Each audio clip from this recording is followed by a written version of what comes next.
ఓం శుభంకర్యే నమః. సెప్టెంబర్ 7వ తారీఖు ఆదివారము 2025 సంవత్సరము భాద్రపద పౌర్ణిమ. ఈ రోజున మనకి చంద్రగ్రహణం ఉన్నది. ఈ చంద్రగ్రహణము శతభిష నక్షత్రం 1వ పాదం వారికి, పూర్వభాద్ర 4వ పాదం వారికి ముఖ్యంగా దోషాన్ని ఇస్తుంది. అలాగే కుంభరాశి వారికి వీరు చాలా జాగ్రత్తగా ఉండాలి. గ్రహణ శాంతిని చేయించుకోవాలి. ఈ గ్రహణ సమయం కూడా 7వ తారీఖు రాత్రి 9:45 నుంచి 8వ తారీఖు ఉదయం 1 గంట, అంటే మధ్యరాత్రి మనకు 12 దాటితే 8వ తారీఖు వస్తుంది కాబట్టి మధ్యరాత్రి 1:35 వరకు గ్రహణం ఉంటుంది. గ్రహణ పట్టు స్నానము, గ్రహణ విడుపు స్నానము తప్పనిసరిగా ఆచరణ చేయాలి.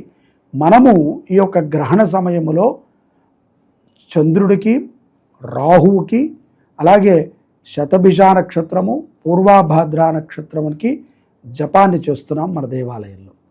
వాటి మంత్రములని జపం చేయటము, గ్రహణం అయిన తర్వాత అంటే సోమవారం తెల్లవారుజామున 1:45 తర్వాత స్నానమంతా అయ్యాక ఆ సమయంలో రుద్రాభిషేకము, రుద్రహోమాన్ని కూడా మన దేవాలయంలో మనం చేసుకుంటున్నాం.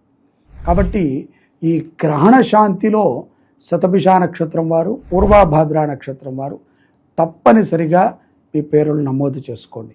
ఈ గ్రహణ సమయంలో ఈ నక్షత్రాల వారు, ఈ కుంభరాశి వారు ఏమీ తినకూడదు. వారు కుదిరినంత దైవనామస్మరణ చేస్తూ ఉండాలి. కుంభరాశి వారు పట్టు స్నానం, విడుపు స్నానాన్ని ఆచరణ చేయటం తప్పనిసరిగా చేయాలి. అయిన తర్వాత సోమవారం పొద్దున మన దేవాలయానికి వచ్చి బ్రాహ్మడికి స్వయం పాకము, దానితో పాటుగా చంద్ర ప్రతిబింబం, అలాగే వెండి చంద్ర ప్రతిబింబము, గుమ్మడికాయ, రాగి పాత్ర, తెల్ల వస్త్రాన్ని దానము చేయటము ఉత్తమం.